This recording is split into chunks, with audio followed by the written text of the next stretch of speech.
Hello, Grandma Lois here once again, and I'm starting out with a verse that I have always loved. Joshua 34:15. But as for me and my house, we will serve the Lord. I put that on my entry door many years ago, 1980, when I moved into this rear apartment.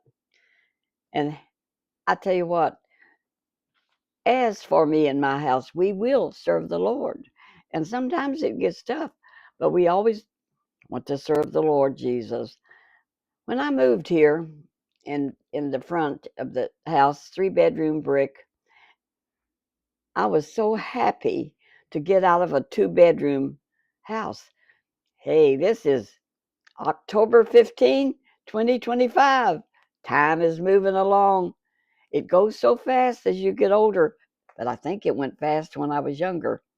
But I was thinking about when we moved here and how thankful I was to get 3 bedrooms. That means Karen and Kathy have a bedroom they can share. Kim has a bedroom, and Buddy and I had a bedroom. And we lived here for many years, since 1963. And then when we decided to go on the evangelistic field, we decided that we would build an apartment in the rear so that we would have a place to be whenever we was not traveling, because we was going to travel. And I used to think we had a motorhome, and I mean, honey, I've had a life and I've enjoyed it so much because we started having motorhomes back before we ever went on the evangelistic field.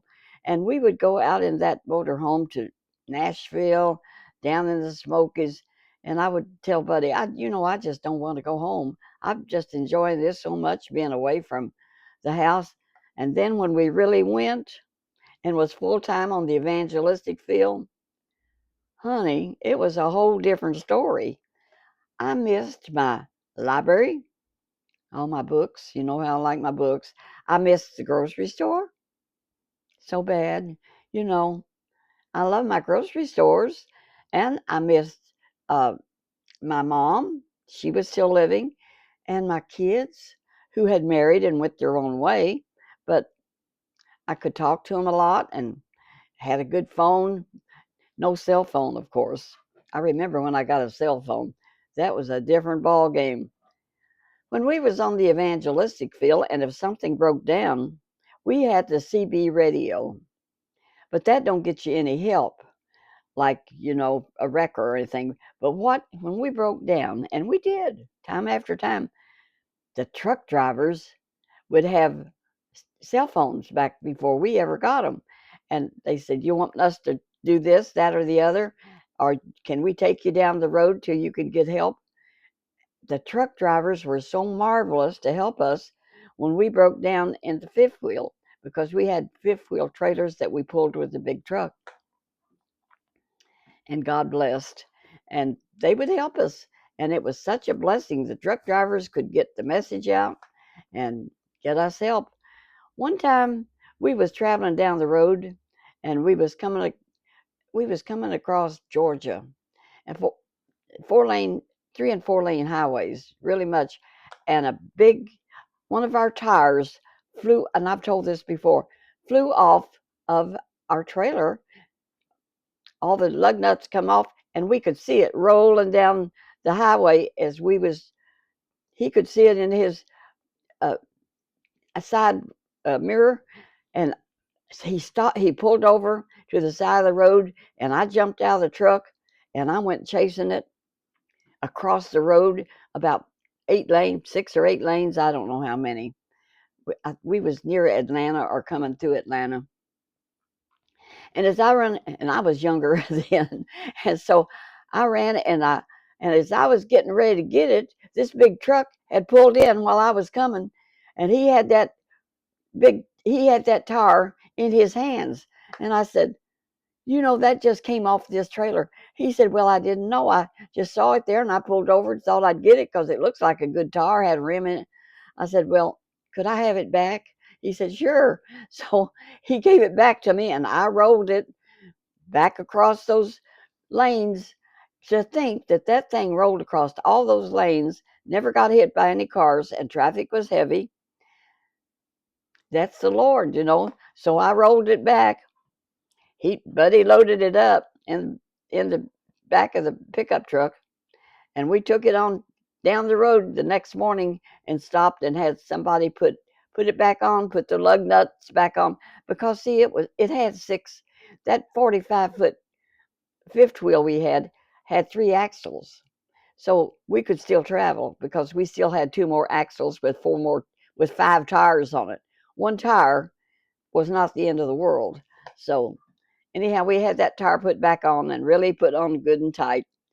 Those lug nuts can come loose, and you can. So Buddy started checking his lug nuts from then on,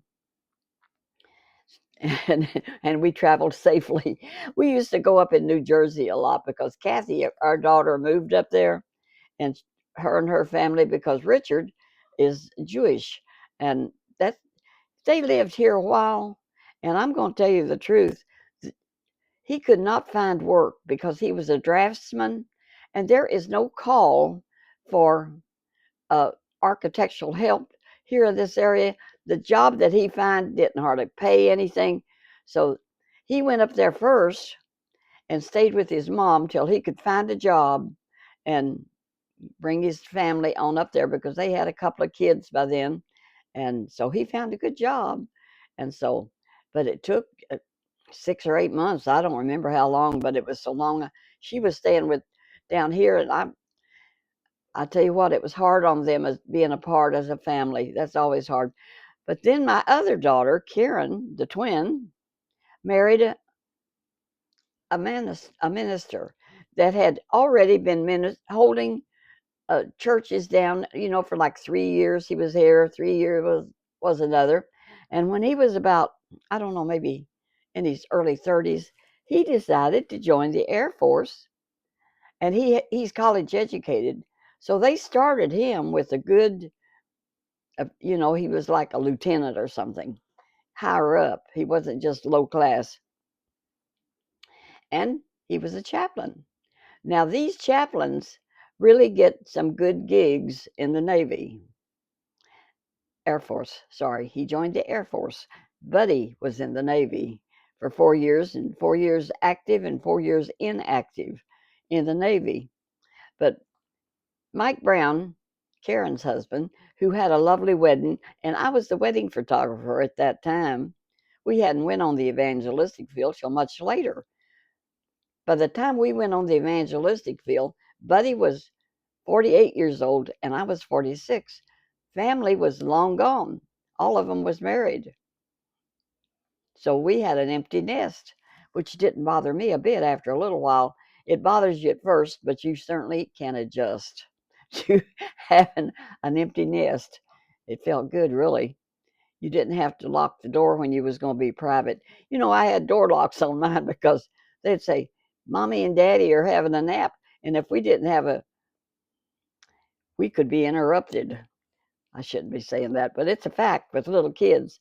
They have no respect for Sunday afternoon naps at all. I shouldn't be mentioning that, but that's what married life a whole lot is about, kiddos. And I know a lot of you married kids has learned about it, and probably some of the unmarried ones. Life goes on. For us who are still here, I say that a lot because you don't know what's going to happen next. And that's a fact, Jack. Life keeps taking turns and changes, and I never dreamed that I would someday be traveling on the evangelistic field on love offering from church to church and staying booked all the time, because people just see. Buddy was a singer, so he was a country singer before he got saved, and we run to Nashville and cut demo records and did all kinds of stuff before he didn't get saved till he was 36 years old. I prayed for him 18 years, and he finally received the Lord as his Savior 100%. So when this group found out that Buddy Baird, the country singer, had got saved, he joined this gospel group. And he did that for 5 years. And he was the lead singer and the lead talker. And he was always shy, and I was never shy. I don't know the word shy. I don't know the word backward. I don't know that word. I don't do that. James said to me this morning, I don't know, he was making smart aleck remarks, and I was making them back at him.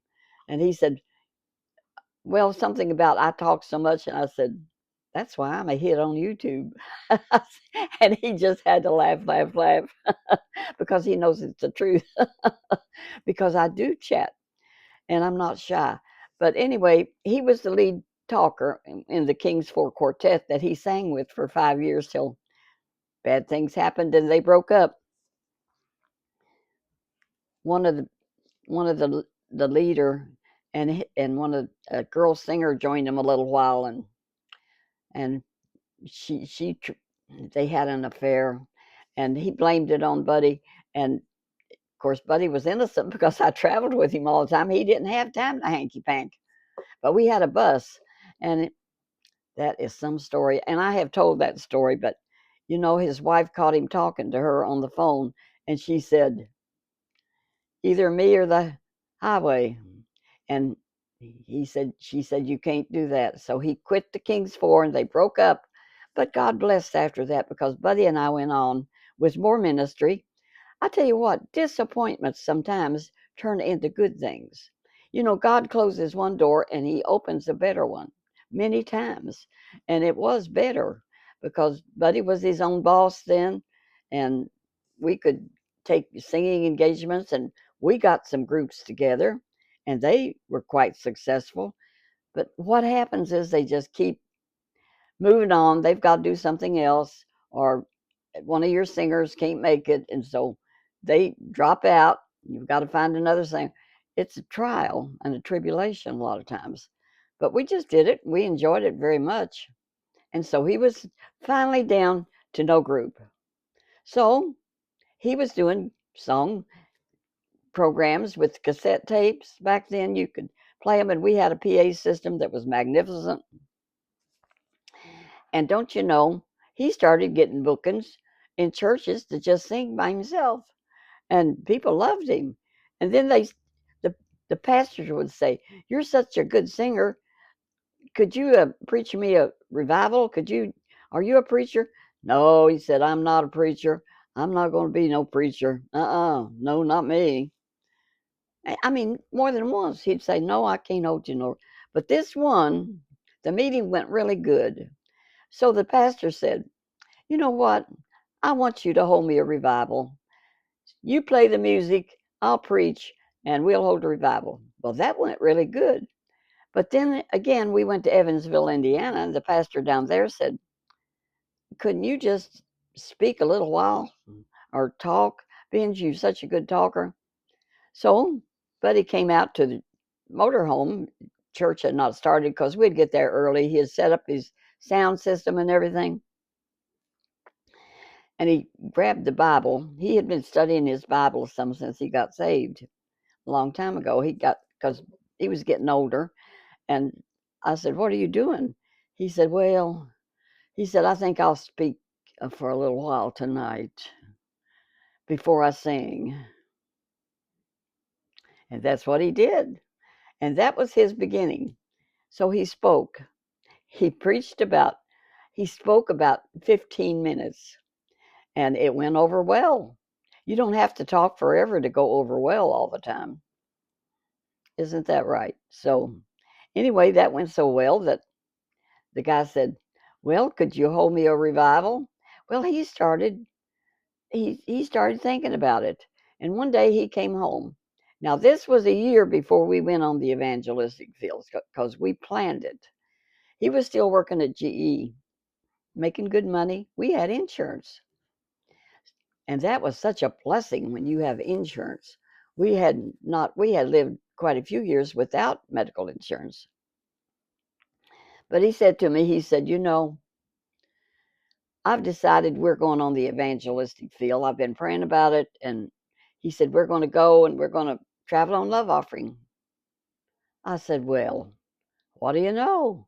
I said, "I will certainly support you with that because I had a dog grooming shop doing real good. My two daughters working and me working. We was making good money." And I said, "Okay."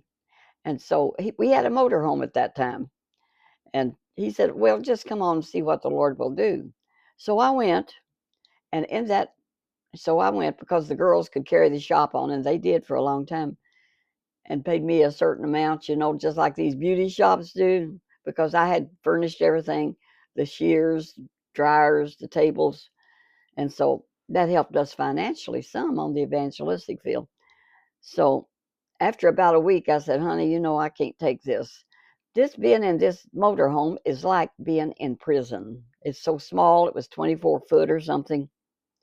So I started researching what you really need. You really need a fifth wheel, which you need a truck and you need a bigger trailer. And that's a trailer to me. They trail behind your truck. Because I had seen these evangelists come to our church that had a fifth wheel. And I talked to them, where we went to our church, because back when I was home, and they said the best way for evangelists, keep your home, buy you a place, buy you a trailer or something big enough, and a fifth wheel is perfect because it's got a bedroom, a living room, and a kitchen. You can hook up to the electric. You don't have to stay in motels. You don't have to stay with the preacher and his wife or family, which some evangelists were doing back then. And I said, no, I don't want to do that. I'm not like that. I just can't live in with other people. I'm not one to live in somebody else's house and them be there all the time. It's too hard like this. They'll just rearrange it.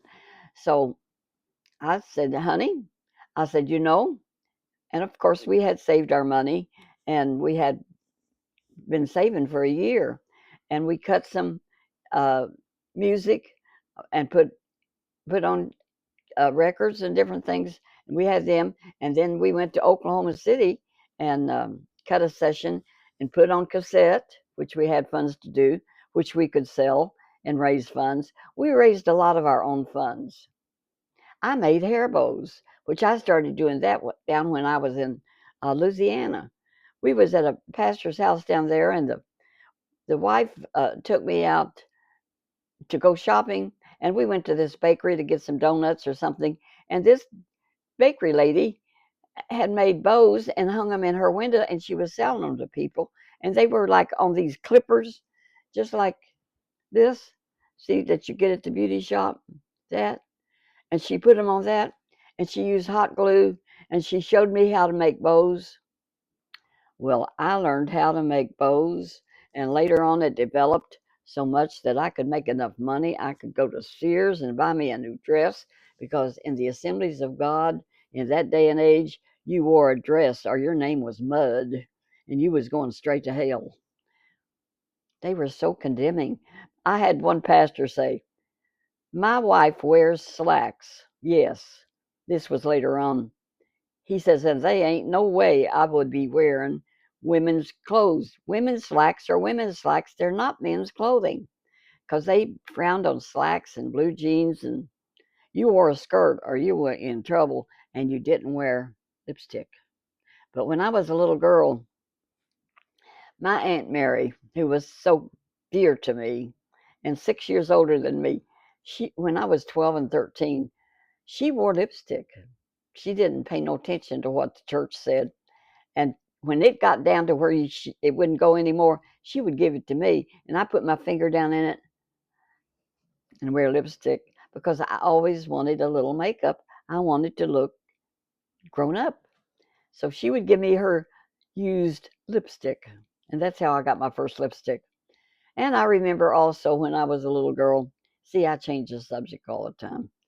But my grandma, my mom's mother, which they lived down in Mink Holler, she had a suitcase full of makeup and stuff. I mean, powders of different colors, uh, lipstick, rouge, all kinds of makeup. And she would carry that way over to Ewan, Virginia, which was up over the mountains. She could go, and it was a lot shorter if she walked and carried her suitcase. And me and my Aunt Freddie, who was about the same age as me, we would, when Grandma and them wasn't around, her suitcase would be in the back bedroom. Me and Freddie would open it up and we would powder our face and we would put a little bit, just very little, get a little bit of lipstick and put it on and look. And that was back when we was 8, 7 and 8 and 9.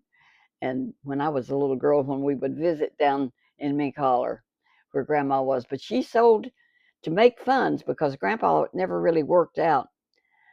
I don't know how they made it except canned goods. I don't know how they made it, but they always made it. They had chickens, and when we would come down to visit from up in the mountains, which we used to live up the Skyline Drive, Daddy worked in North Carolina, and we could come spend some time with him when he had vacation. First thing Grandpa would do, we slept there at Grandma's, and I loved to hear that rain on the roof. They had a tin roof, and I got to sleep with Freddie. That was her name. They changed it to Frida as she got older. But anyway, Grandpa would go out and kill 2 chickens, get them right off the roost. Kill 2 chickens, and Grandma would clean them, and they would fry them for breakfast with gravy and biscuits. Now, my grandma made biscuits that were this big. I mean, this big around. She made big old biscuits, and they were delicious, and biscuits and gravy and fried chicken. Yum. It was fun to go down to Grandma's house. We just loved it. And anyway, where was I? I don't remember exactly. But oh yeah, we went on the evangelistic field, and we ended up during our ministry having five. We had five or six different fifth wheels. We totaled one in Oklahoma one time, completely destroyed it. It jackknifed on us in a rainstorm with the rain coming down. And then when we got that 45-foot one from Pat Day the jockey, which the story is in my playlist if you want to look at, what a miracle that was, getting a 45-foot fifth wheel that he had it ordered made, and it was all the cabinets was 2 inches bigger instead of 2 inches shorter, because he comes to right here on me. Wonderful Christian man. He had got saved and received the Lord 3 or 4 months before I met him at or even heard tell of him, really, except at Churchill Downs when he was winning a lot of races. And he rode for that man that had all that pretty white hair. I don't remember his name, but he passed away now. Everybody passes away sooner or later, so stay ready and stay prayed up, children. But that 45-foot fifth wheel had everything. Central vacuum, washer and dryer. I mean, an attack room in the back where we carried our satellite dish, where we could get satellite down in the mountains, any place we was. It was a 6-foot satellite dish. And I learned how to aim it at the sky and get it set just right. Buddy would get it out of that tack room, and we could get TV wherever we was. And then a man gave us an offering of enough money that I bought a DVR that you hook up to your TV. And if like that guy that used to paint, if I wanted to tape him, I could tape him and watch it later. That was a miracle. We did not have cell phones back then, but those big old satellite dishes, they were everywhere. Some of them, people put them around, and then the satellite dishes later on. My man that taught me how to do a satellite dish, Mr. Miller, who didn't know the Lord but was always so kind to me and Buddy when we would stop by. He taught me how to do that all. But he told me one day, he said, "Did you know satellite dishes are going to be just about as big as a serving platter?" I said, "You are kidding." He said, "No, they're going to get real small, and people can take them anywhere and just hook them up anywhere." I said, "What a miracle." And that happened. And then later on, after Buddy passed away and I married Floyd, and I had a 24-foot motorhome at that time. I bought it on my own for $15,000. Floyd said he was going to pay half of it. I never did see it. But I wanted to go bye-bye. I wanted to go to Florida. And so we went, and I had me a little satellite dish. And I was still painting back then. And you could paint that satellite dish, put a scene on it of trees and a sun shining or something. And so when I was in Florida, I would offer to paint other people's, because you could set up that little old satellite dish, and we had any kind of TV you wanted in Florida. You had to have a long cord to get out from under the trees. I knew how to do that. And my sister and her husband went with us, and I taught them how to do it. And they'd bring their trailer, and a lot of times we would camp at the same campground and spend the summer. But first, when me and Floyd started going, before my sister joined us, her and her husband, we would we would park in Clearwater, Florida. I was going to tell you about that, and I have before mentioned it. And he let us park in his backyard. And of course, we had a generator. We didn't need electric, and so we was set for the week. And then we just go to a campground somewhere and do our dumping and get more water if we needed it. And he was a Jewish man, and he owned this store, and I made friends with him. And I said, "You got plenty of room back there." We parked on the street to start with. I said, "You think you might let us just park back there?" And he did that for several years, which motorhomes are not allowed in Clearwater. But Clearwater is a beautiful city, and we was just 2 blocks from the beach. And Floyd and his wife, before she passed away, that's where they went on vacation. And he wanted to show me Clearwater, and that's how I got acquainted with Clearwater. Him and his wife would go and stay 1 or 2 weeks at this famous restaurant, not restaurant, but motel that was like sky high. And they could look out the ocean, and they stayed in the same room every year, same hotel every year, and it looked right out on the beach. Well, right there we were, parked 1, 2 blocks from the beach, and all the stores that you could walk up and down the street. But I loved walking by the ocean, and this brings it all back. I remember it. Those were the good old days. And you know what? Today's are good days. The Lord is still blessing, still giving us good days. James was rushing around to get to work this morning. He didn't even want to slow down for breakfast, but I got him slowed down. He said, "Honey, I will just have an orange or a peach for breakfast." I said, "No, not hardly. I have your breakfast ready already." So I fed him, and he went on his way. So he's busy, and I'm busy making a video. And I'll tell you the truth, I made one a while ago, and it was so icky. I said, "Nobody's going to want to see that." And I said, "Delete." I don't know. Some days you just have that kind of thing. It just don't please you. If at first you don't succeed, try again. So I think this one's okay. It brought back a lot of memories when I saw that. As for me and my house, we will serve the Lord. And we're still doing it. So y'all walk that path where Jesus would be pleased with you. He loves you. He died for you. Jesus, God gave his only begotten Son. And here we are, walking that walk. God bless y'all. Catch you tomorrow. Bye bye.